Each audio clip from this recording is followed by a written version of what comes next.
Hi everyone, welcome to Introducing Product Performance Management by BigAtom.ai. You're welcome to this exclusive webinar on product performance management with BigAtom.ai backed by AdYogi.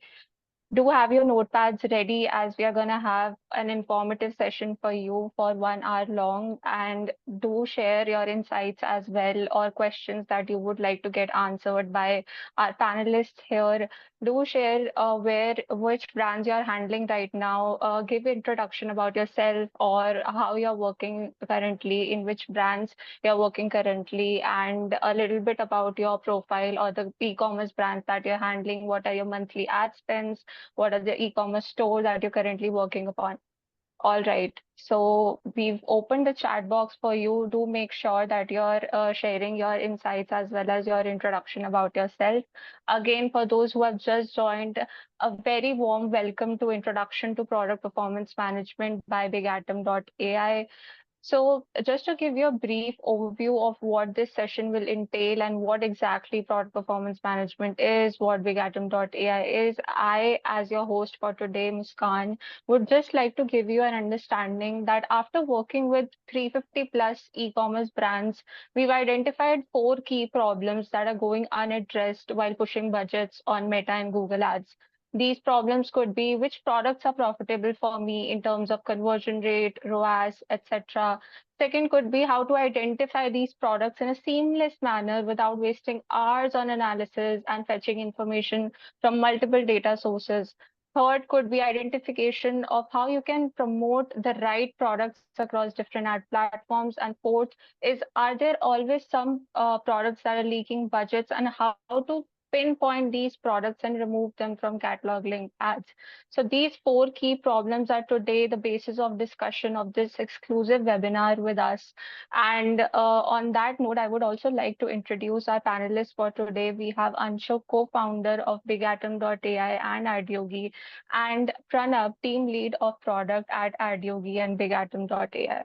So welcome both of you. And in the meantime, for those of you who have just joined, please introduce yourself in the chat box. We would love to know more about you and what exactly are you currently working upon? Are you working as a performance marketer, brand manager, or anything else, or a freelancer for that matter? What is monthly ad spends that you're working around with? And what are your expectations from today's webinar, given that you've already just joined the webinar? All right. We also have a live Q&A session at the end of the webinar, so stay tuned till the end as you will get a chance to ask questions with our panelists over here and get your queries addressed right away just after the session is closed. So before we start with the session, we have a poll for you. The poll is basically to understand what exactly are the number of products in your catalog. Now, the number of products could be between 0 to 100, 100 to 1,000, 1,000 to 10,000, maybe beyond 10,000 or beyond 1 lakh as well. So we do have a lot of clients or marketplaces that are dealing with different sizes of catalogs. And that is the basis of product performance management, to be able to understand the catalog size, drill down upon it, and then help you deliver granular analysis and insights. So we have results coming in mostly for 0 to 100, while product performance management may be most relevant for brands of a catalog size above 300. We still recommend that you track the performance of each and every product and be on top of the performance of your products in the catalog. All right, we end the poll here and the results are on your screen. You can see that our audiences over here are mostly brands joining in with catalog size less than 100. And we also have some brands joining with catalog size between 100 to 1,000 and beyond 1,000 as well. All right, now that we have some understanding of what are the products that you're handling, what are the ad spends that you're handling. So we do have some brands that have an ad spends of, let's say, 50 lakhs per month as well. So that's great to have you on board and hope you have an insightful session and are able to gather insights from this particular webinar. All right, now we move on to the agenda of the webinar. So today's agenda will entail what exactly is product performance management and why. The big question is why product performance management, which is basically answered by the problems and challenges that e-commerce brand owners have faced and which Anshuk and Pranav personally have experienced and heard from while working with e-commerce brands at AdYogi and BigAtom. Second would be effective ways to improve profitability for e-commerce brands. Herein, we'll show you the analysis that happens on Excel, Meta Ads Manager, Google Ads, etc. And ultimately, we give you an automated solution to address these challenges, wherein we talk about different use cases of BigAtom.ai. And lastly, a live Q&A session just for you to address your queries at the end. So, without any further ado, welcoming Anshuk on the floor.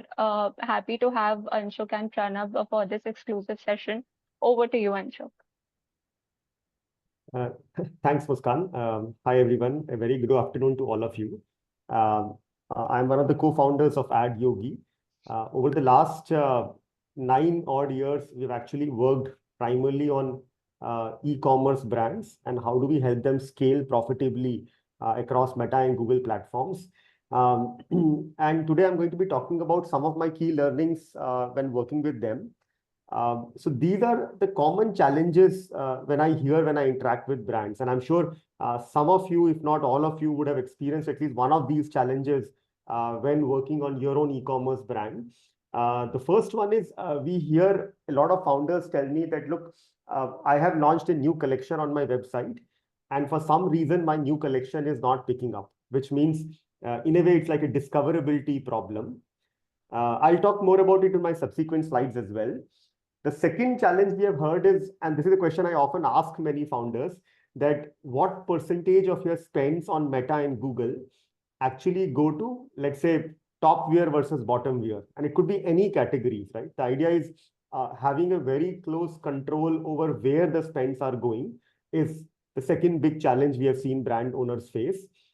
Third is, do you really know which segments are more profitable, right? And the segment could be anything. It could be your new season merchandise versus old season merchandise. It could be discounted versus non-discounted.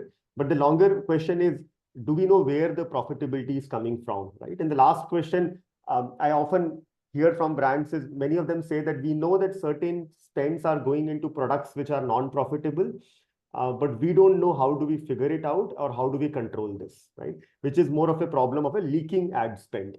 So these are the 4 big problems which we have seen. I'll talk a little bit about it in my subsequent slides. Maybe also walk you through how this problem can be solved, like Muskan also mentioned. And then I'll leave it to my colleague Pranav to talk a little bit about how we have solved this in BigAtom. Let's keep going.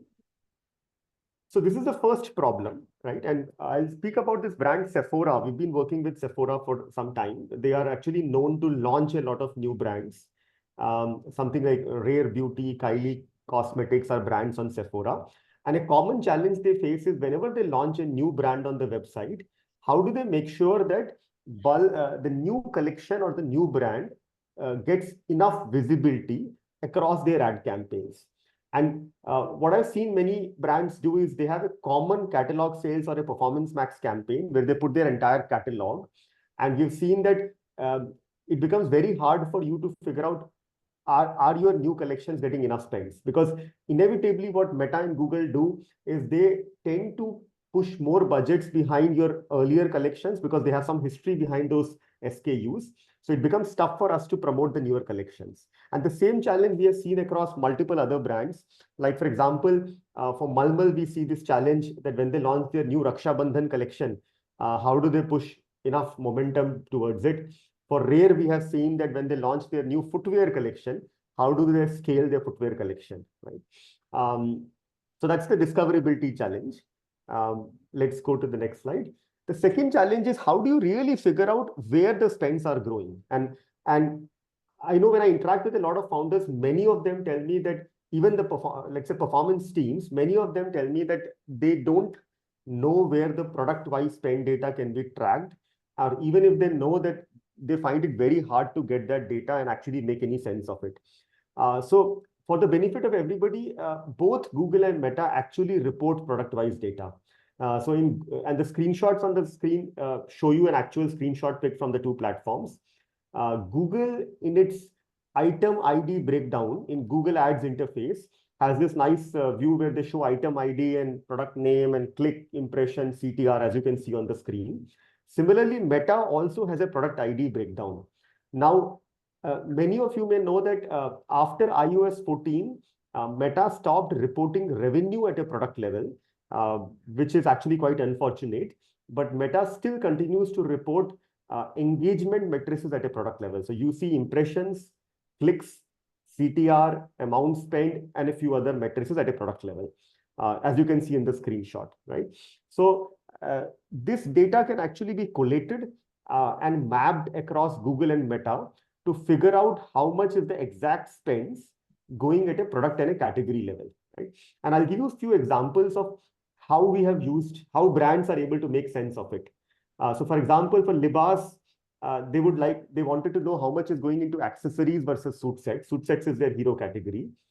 For Bombay Shirt Company, shirts is the key category. So how much is going into shirts versus trousers or pants? For Sugar, again, skin versus makeup. Similarly, for National Miles, luggage versus backpacks. So this is a common question which we see brands trying to address, that how much spends is going into your hero category, which is the category which you are known for, and how much is it going into your challenger category, if I may call so.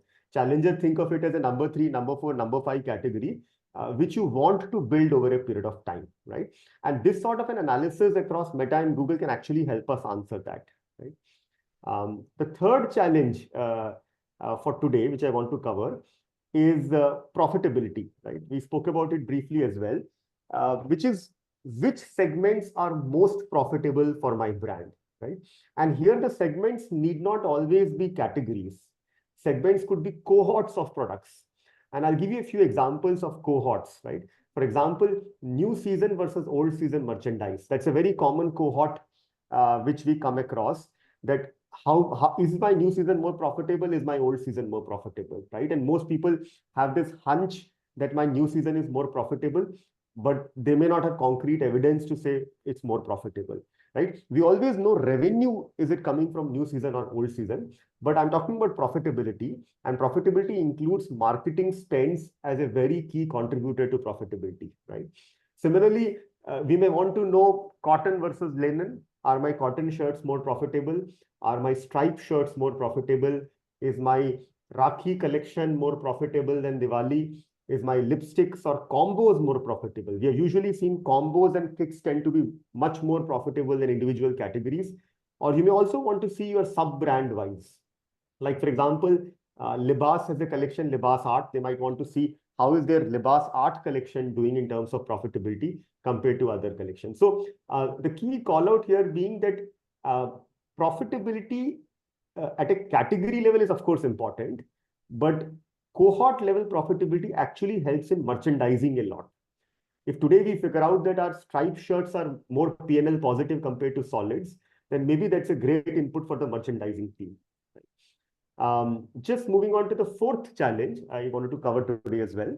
And we'll talk about a little bit about how do we solve this also, but maybe first cover the challenge. The fourth is a very, very common challenge, and I'll encourage all of you to do this very simple exercise. Go to Google Analytics, go to the product-wise section of Google Analytics, and just sort descending the amount of traffic coming on the products, right? And you'll be able to see the top 10 products which are getting the maximum traffic on the website. And you can do it for any particular month, maybe do it for the month of June, because we just are in starting of July. Now, look at the top 10 products. And I can guarantee you that you will find at least 1 or 2 products in the list. And you will be surprised that why am I getting so much traffic on this product? And you may in your mind think that, look, this is not my best product. Why should so many people come on this? Maybe the conversion rate on this product is not good for the same reason, right? And this particular product could be anything. It could be a broken size. Maybe you have only a small or an extra small in stock.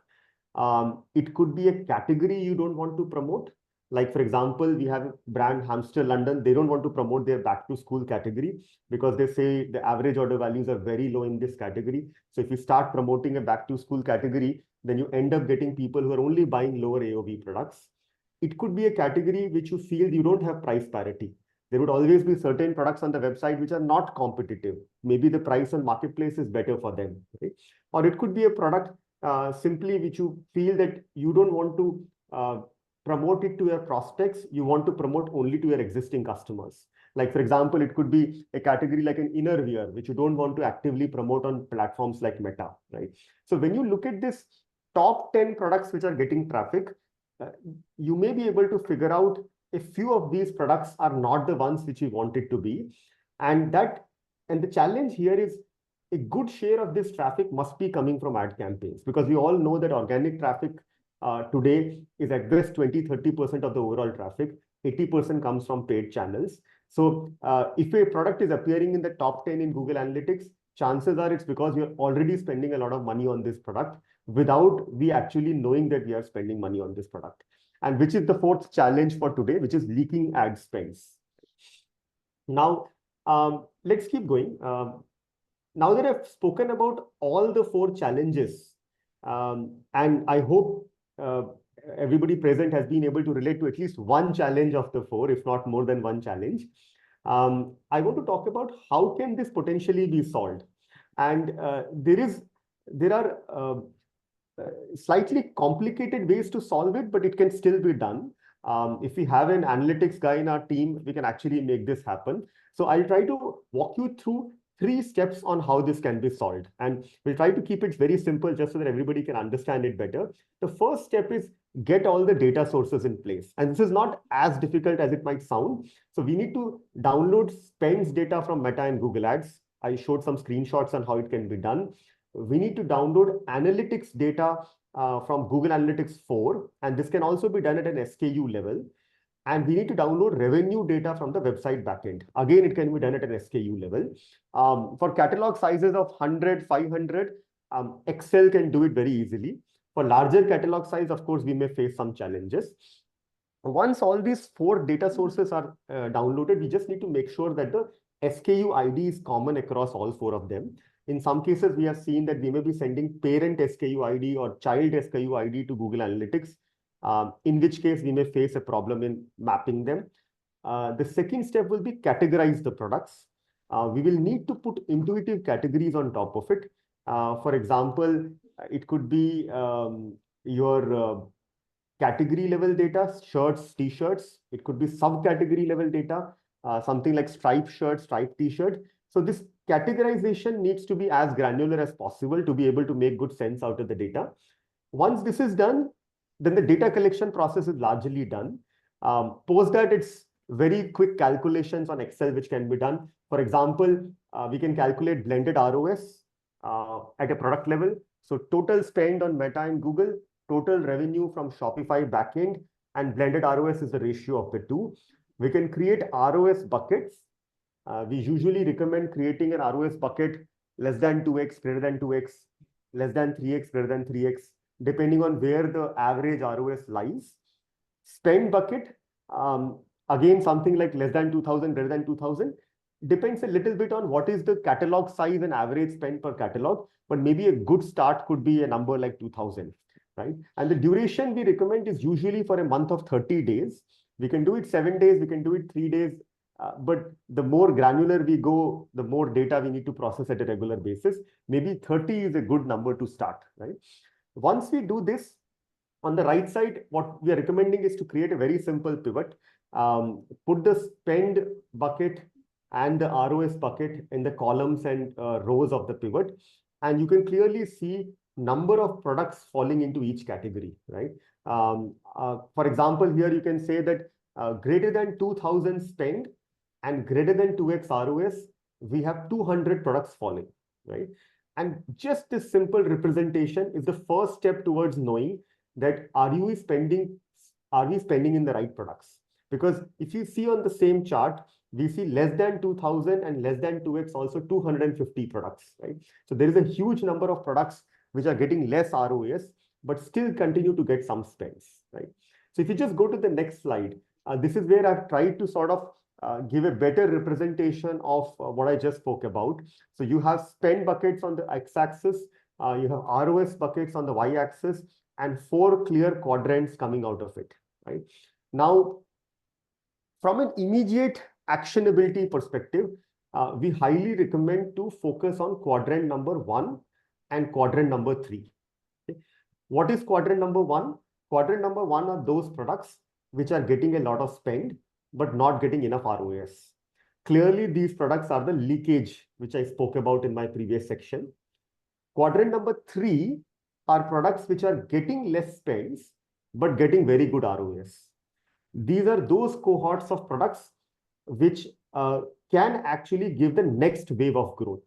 Because I'm assuming you're already spending a lot on the hero products. And of course, we can continue to scale them. But for a brand to go from, let's say, 1 CR to 10 CR or 10 CR to 100 CR, it's the quadrant 3 which becomes very important. These are the hidden gems which have the potential to scale, but are not getting the opportunity due to various reasons. It may be because the way Meta and Google are actually optimizing these products. So 1 and 3 are the takeaways. Now, how do we use this information is what I'll talk about in the next slide. So once we are able to identify quadrant 1 and 3, a good way is in the same pivot which we have created, just download the list of all item IDs or SKU IDs corresponding to quadrant 1 and corresponding to quadrant 3.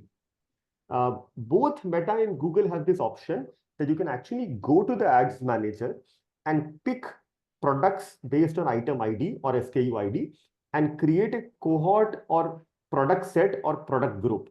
So Meta calls it product set, Google calls it product group, but at the end of it, it's a set of SKU IDs which can be uploaded on the interface, and you can create a group of these products. Like what you see on the screen, we have selected 5 products, right? Now, what can be done is we can create a separate ad on top of these 5 products. 5 is too small. We usually recommend it to be something around 100 plus products. So you can create a separate ad on Meta linked to catalog, or you can create a separate Performance Max campaign linked to these, or we can always create a separate demand gen campaign linked to these. So some of us might know that demand gen also has capability to connect to catalog. So once we identify this number 3 products, which is the opportunity products we saw in the last screen, you can actually create a demand gen campaign just for these opportunity products. And that's actually very, very powerful because you are giving more push to the best potential products, right? So the same way, like we spoke about, these products can also be excluded. So we can create a product set of these, exclude them from the ads, and that will take care of the quadrant 1 we spoke about, which is leakage of products, right? So just summarizing what we spoke about, we looked at 4 challenges, um, uh, which I hope many of you were able to relate.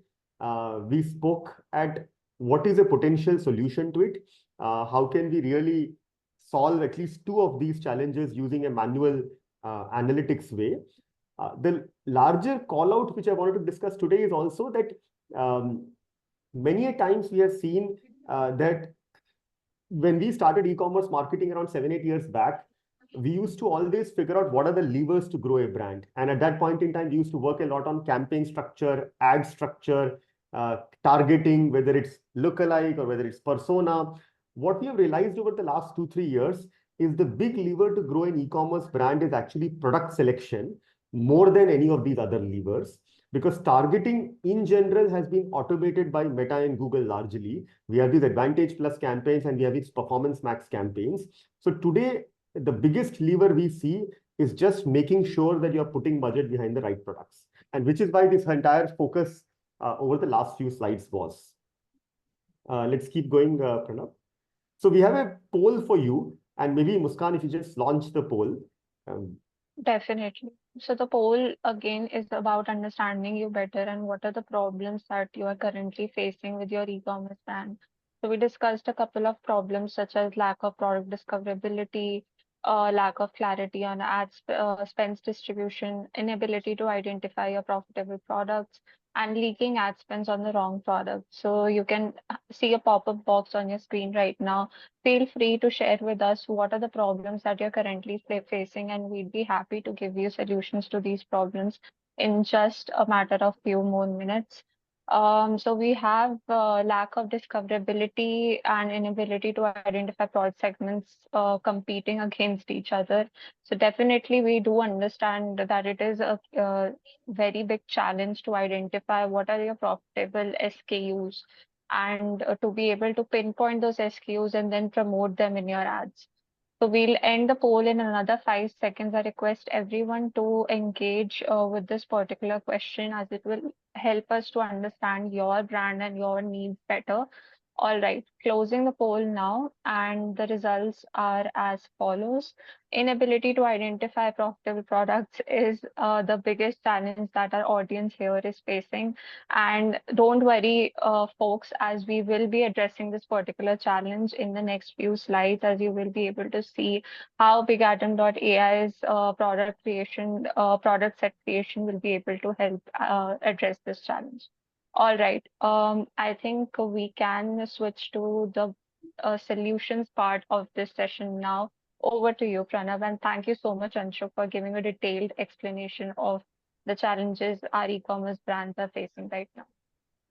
Thank you, Anshuk. Thank you, Muskan. And again, I just want to thank Anshuk for giving us the insightful session on what are the challenges or the key big challenges that the e-commerce owners have been facing in a couple of years that we have worked with them. Now, as Anshuk rightly said, there are four major challenges, and this is where the Big Atom AI comes into picture, is to plug these issues or let's say problems that the brand owners face and then come up with a solution. So, for example, let's say Big Atom AI helps you to understand that how is your product performing, let's say at multiple segments or multiple channels, and then identify and then segment those products into each different bucketing, and so that your decision taking at a product level becomes more important. So, as rightly said, BigAtom and AI will help you to understand your profitable segments and direct those spends towards those profitable segments, and at the same time stop leakage of your ad spends on products that are negatively hampering your overall brand growth. Now, how do we do it via the BigAtom AI? Is how we go to the next slide, which is the product set creation. Now, intelligent product set creation or product segment creation using the AdYogi, using the Big Atom AI helps you to cherry pick multiple matrices or attributes at a product level. So you have multiple sources like Meta, Google Analytics Store, as well as your website backend. You can pick up these attributes or these data source attributes at a product level. So you have the matrices and you have the attributes, and then you create those profitable segments. So as Anshuk mentioned, while you are trying to identify those profitable segments, you have the option to create your top performers of products that bring you 80% of your overall website revenue. At the same time, also create an opportunity product segment pipeline where you're able to fuel your next best sellers or your next product segments. Now, how do we do it? I'll just play this video and this helps us to better understand. Now, if I can see, we are creating intelligent product segments based upon the Google spends or the Google ROAS. So you can select a specific ROAS metric range. And then in the video, we see that this Google ROAS is more than 2x. And at the same time, we can define a spend trend that we want to pick up products that are, let's say, greater than 200 and let's say less than 2000. So this gives us a band or a range of products that fall within the specific filters. So once we have, let's say, identified certain filters on the basis of matrices, we also have the option to do that querying or filtering at an attribute level as well. So let's say in case if I want to run those products on a specific category collection or let's say any specific product title or landing page, I can define those attributes and then I can apply these filters for that specific date range. And it'll automatically query my entire catalog, give me a list of products that fall within my specific range. So again, as I said, we can create those pipelines of our best-selling products or our opportunity products, and then create a segment on top of it, and then launch this segment into both Meta and Google. This feature helps you to segment your products and identify your profitable segments, and at the same time divert your ad spends towards those profitable segments that bring a positive impact to your overall brand growth. Now, with the feature currently available, we did, and we have launched that in Sugar Cosmetics, where we were able to, launch a high potential product group within Sugar Cosmetics, and saw 36% higher or incremental ROAS as compared to the average PMAX ROAS, which overall contributed to an overall 32% in revenue jump or a revenue generation for Sugar Cosmetics. So this is the power that an intelligent product segment or a top performer product segment can have on your brand, where you're able to exponentially grow your products based upon the performance of your product from multiple data sources using the Big Atom dashboard. The second structure where you can optimize your brand on. So see, let's understand and go to the basics. As much as it is important to promote your best sellers and divert your ad spends towards products that are positively impacting your brand, it becomes equally important, or as Anshu correctly mentioned, as an optimization lever to also save your ad spends on products that are leaking your ad spend. So this is where the stop loss automations comes into picture, where you're able to identify products that are negatively hampering your growth or products that are non-performers for you, or as we saw in the quadrant, the fourth quadrant or your non-performers, where dedicated ad spends have been placed, but at the same time, you're not getting an equal amount of performance on top of this. So you can set up a product stop loss automation, which will automatically exclude products or non-performing products from your catalog. Again, you have the power of the big atom analytics where you're able to cherry pick multiple data sources from your Meta, Google Analytics 4, and your website backend. And then you can define certain conditions that are not working out for you. And then any product that falls below this can be excluded from your catalog. Now, again, this is a very powerful feature that actually helps you to plug that wasted ad spends going into non-performing products. Now, again, as with the implementation, we were able to see that in a global luxury apparel marketplace brand, we were able to save 19% of monthly ad spends just by using the power of stop loss automations. So you can set up customized stop loss conditions on top of your matrices and attributes. So let's say as this slide, you can pick up a specific category, or let's say if you're changing a season, or let's say if it's a festivity season, and you do not want your non-performing products to be part of the catalog, you can select those attributes and matrices and then accordingly set up a stop loss condition. Now, for that specific brand, we were able to save 19% of ad spends from going into poor performers. And at the same time, we saw an incremental 20%, 27% upliftment of your ROAS on Google Ads. So as on the screenshot, you can set up multiple rules basis your Google spends and your blended ROAS and define multiple pipelines to set up those specific rules. Now, apart from understanding and how do you direct those ad spends to relevant segments, as well at the same time stop your non-performers from going into your ad spend going into your non-performers. We also have a couple of more features that also help you to put out a better creative messaging, which is in terms of creative automation using the dynamic creative overlay. So this feature allows you to set up dynamic product overlays on top of your creatives to have better strategy, or let's say better messaging going out during the festivity seasons, or let's say if you are launching a new collection, or let's say a specific collection for a specific event. Now, two major use cases that you can have is the first is these overlays are also applicable on Instagram as well, which you would not be able to do it via the default meta overlay section. So any overlays that you use from the Big Atom dashboard, it gets automatically reflected in your Instagram. And at the same time, any overlay change that happens on a specific product does not push your ad into a learning phase. So that being said, your ad's learnings remains intact, but at the same time, you're also able to promote multiple or customizable overlays on top of your products based upon the seasonality, or let's say the festivities if you're entering in your e-commerce journey. And the last thing that we want to talk about was feed enrichment using the feed AI filter or the title builder.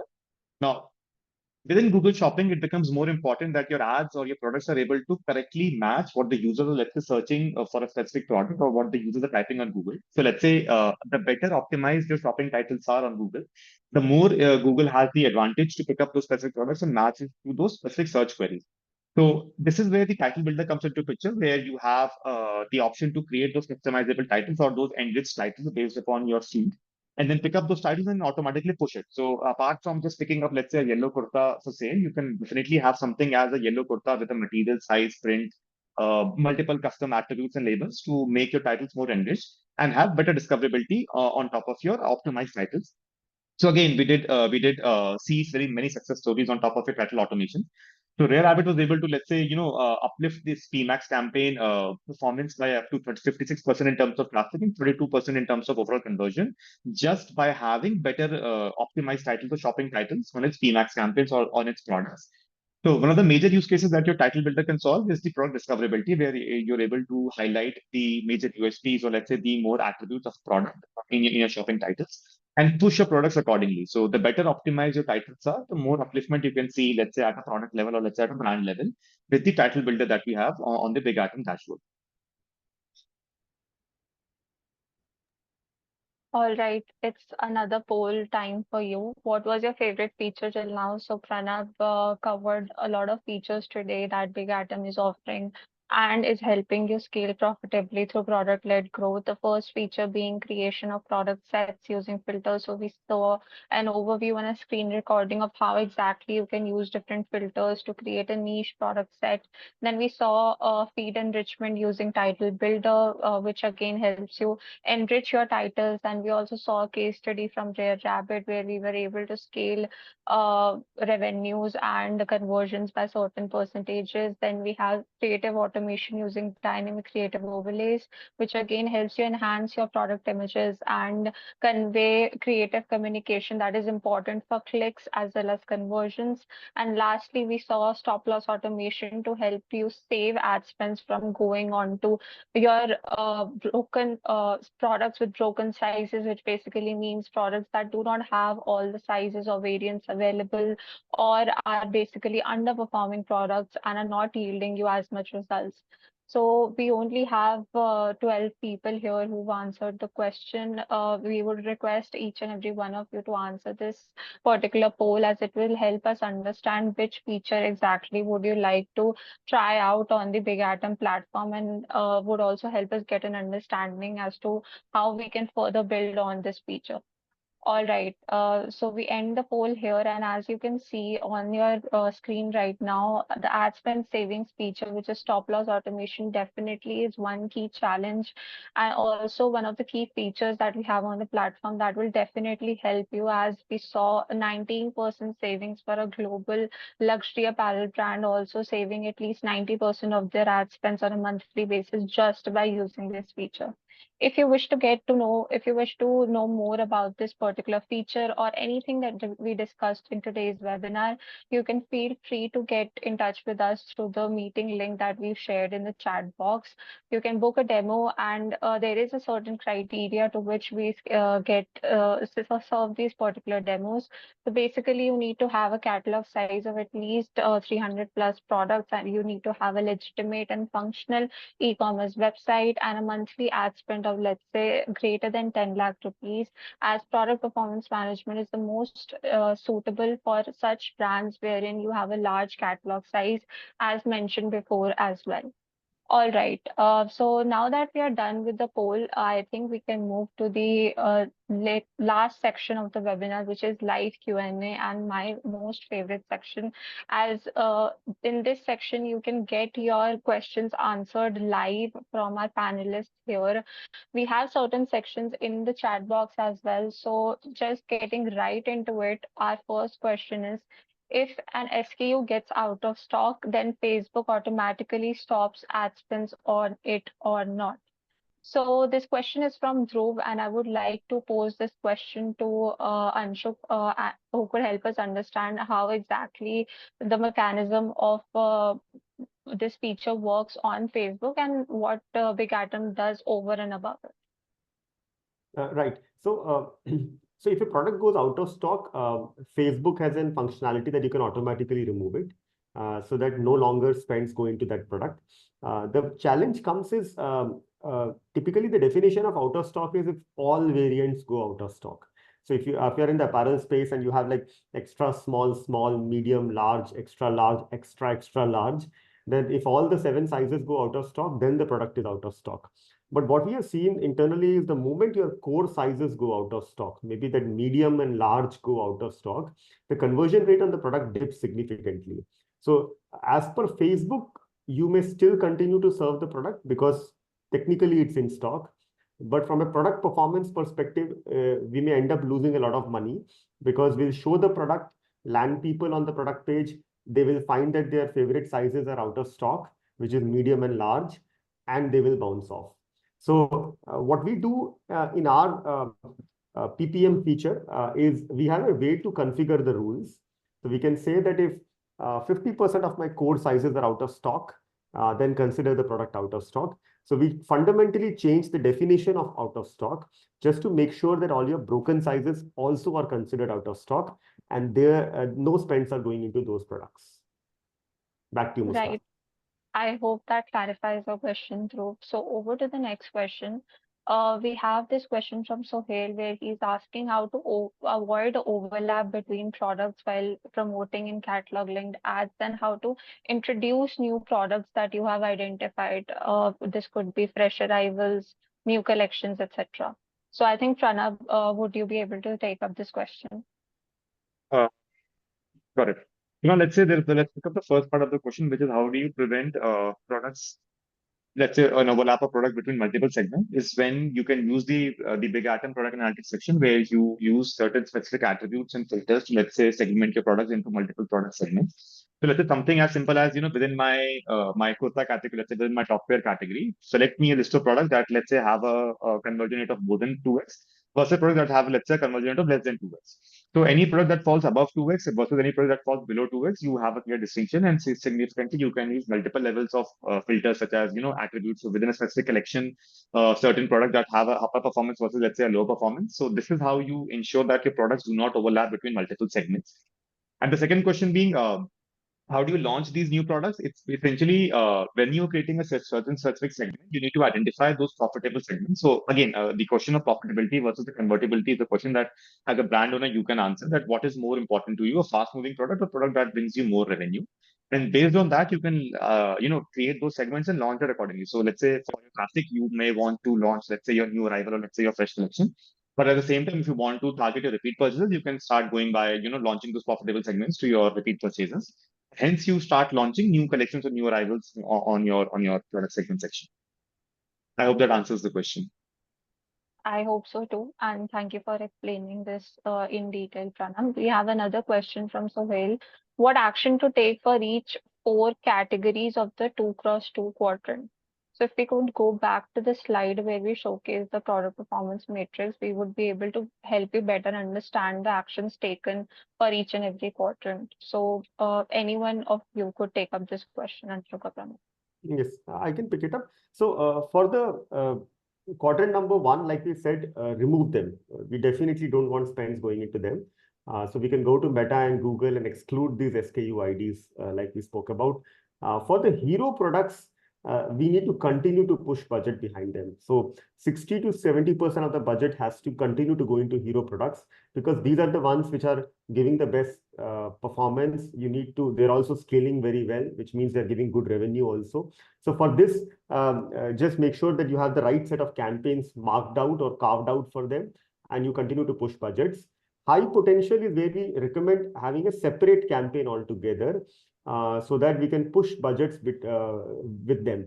The challenge comes is when we combine high potential and hero, then by default, high potential do not get spends, which is why they are high potential and not hero. So high potential, we have to force Meta and Facebook to give them budgets, because we know that there is evidence they are performing really well, right? Zombie is actually the tricky category. They have neither got opportunity nor have shown any promise. So think of it as a risky area. They have not proved themselves, but they have not got a chance to prove themselves also. So our strategy for them is, if you have really done all you can do for 1, 2, and 3, now then let's address 4, where you may want to start pushing budgets into zombie. Either they will move to high potential, which means they have proven themselves. Once you give them some budgets, they may become hero, or they may turn into the quadrant number 1, which is non-performers. So zombie can go anywhere, which is why it's a tough segment to sort of crack. And we only recommend doing it after we have solved the other problems. Right. Thank you for explaining, Anshuk. I hope it's clear what exactly is the follow-up action that you need to take after segmenting your products into these four quadrants. We have another question that has been posted anonymously. Do we as a company would need an experienced analyst to deal with Big Atom as a product and save ad spends, or any marketer can easily use the platform?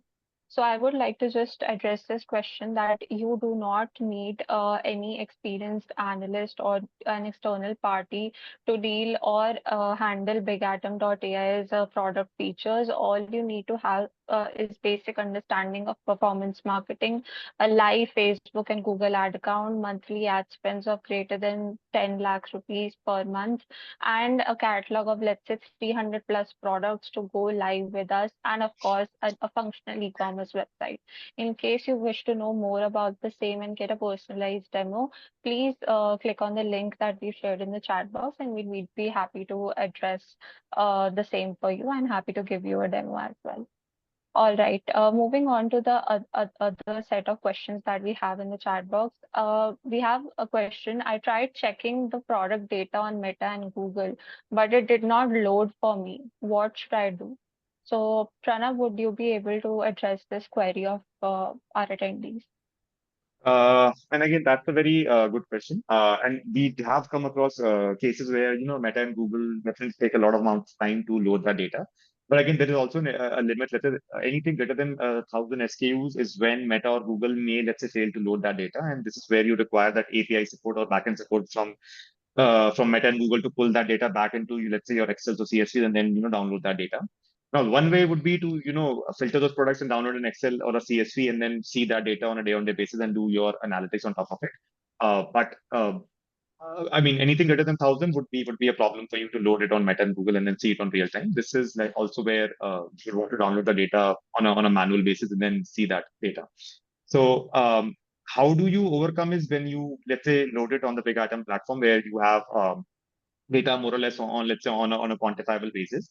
And you have all the product level data available where you can query those data and then see those results accordingly and filter those segments as and when you like. Thanks, Pranav. I hope that would help our attendees in getting the required product data that they need from these ad platforms, and of course, try out the platform of BigAtom as well, that can provide them this comprehensive view on the dashboard only. Next question that we have is, it's a very interesting question. How do we know the upper limit of expanding the ad budget on hero products? So I hope the attendees have grasped the concept of promoting hero products, and that's a very good sign that you guys have been paying attention. But now the question that you've asked is, how do we know the upper limit of expending the ad budget on hero products? So Anshuk, would you be able to take this up? Yes, this is a genuine problem and honestly a very thought out question, I would say. Not many people actually understand this concept that hero products also can only absorb a certain amount of ad budget. We have seen that, like I was telling in between also, that for a brand to grow from, let's say, 10 CR to 50 CR or next wave of journey, it's not the hero products which take the brand. It's actually the high potential products which take the brand. Because beyond a point, hero brands also get saturated. Hero products also get saturated. One way you can figure it out is, it's tough to do that, but look at the incremental ROS we are getting on the hero products. So imagine we have, let's say, 200 hero products. We are spending, let's say, lakh rupee per month on those. And we're getting like a 4x ROS. Now, next month, if we spend 2 lakh rupees on the same 200 products, if we continue to get it 3.5 to 4x, then it's not a problem. Obviously, there is some diminishing returns. But if the ROS dips to like a 3x, which means there is a near 20% drop in ROS by increasing the budget by 100%, then we know that the saturation is coming. So maybe a good benchmark could be that, are you able to maintain ROS within, let's say, 10-15% of where you are by gradually increasing the budgets? Then there is no saturation. If the ROS fluctuates by more than 20%, then you're probably reaching the saturation point. Right. Again, I hope that answers your question. We will take up one last question for this session. What about if my majority ad spends goes into non-catalog ads, then how can BigAtom help me? So again, that is a very good question, considering that BigAtom.ai is have been built on the basis of product performance management and on the premise that you are running catalog ads. So how exactly would BigAtom.ai help you in case you're not putting enough budgets on catalog linked ads and are pushing, let's say, videos, carousels, etc.? I think again, Anshuk should be able to address this particular question. Right. So we have seen two sort of types of scenarios. Number one scenario is where we have a very large catalog. Then inevitably we have seen that a good share of the budget continues to go into catalog linked ads. Because if you have a catalog of like 500,000, 2,000 products, and maybe it's in the fashion space, then we see that catalog linked ads are the ones which do the best, right? On the contrary, if our catalog size is relatively smaller, let's say 200, 300, or we are in the beauty, personal care, health and wellness categories, we have seen that it's actually the video ads which tend to do really well and not the catalog linked ads. And the reason is very simple, that if you see an image of a t-shirt or a shirt, it's very easy to figure out the USP. So typically images do really well. But on the contrary, think about trying to sell something like an Ayurveda bottle, right? By showing an image, people don't have the patience to read all the fine print of an Ayurveda or a face wash or a beauty makeup, right? For them, videos are which do really well, because you want someone to really talk about the product and explain it and sell it, right? Now, from a product performance perspective, the way we address this is, for anything which is linked to catalog, we of course get the spends from Meta and Google, like we spoke about, right? But for anything which is not linked to catalog, maybe you're running a single video or a single image ad and landing on the product page or a category page, what we do is we look at the traffic coming onto that particular product from Google Analytics, and then we reverse calculate the approximate spends which would have gone into it to get that traffic. And we have been able to get a reasonable accuracy of this estimated spends. This is based on the average cost per click at a campaign level. And we see good results coming out of it. So imagine you have a video ad, it spent X amount of money, got us 100 views onto a particular product. We will reverse calculate that 100 views multiplied by the average CPC and get the spends.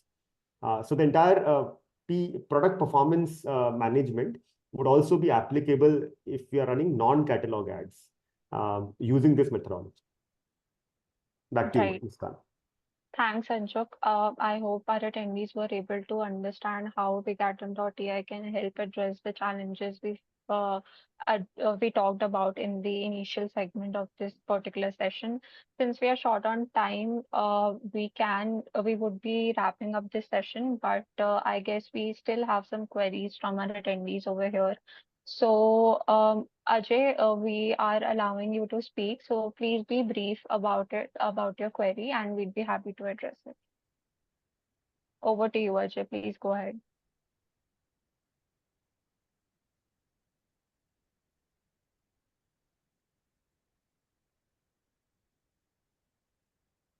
I think you've also posted a question on the Q&A section as well. We are on the growth stage as we cross 300 to 400 orders on a monthly basis, and we must be profitable as well as scalable. We want to go to market after 5,000 orders per month. What's exactly needed in terms of marketing? So all you need to have is a scalable and a profitable strategy while you're running your ads. In case you're an e-commerce website, which I'm assuming you have, we would suggest that you scan and track your performance on the product level, as we talked about throughout the session, and address the challenges that we have talked about, wherein we are wherein e-commerce brands have been unable to figure out which products are profitable for them.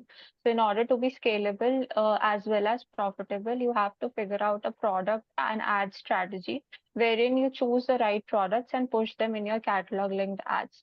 In order to know more about how BigAtom.ai can help you and what exactly would be suitable for your particular brand, please feel free to reach out to us in the link that we shared in the chat box.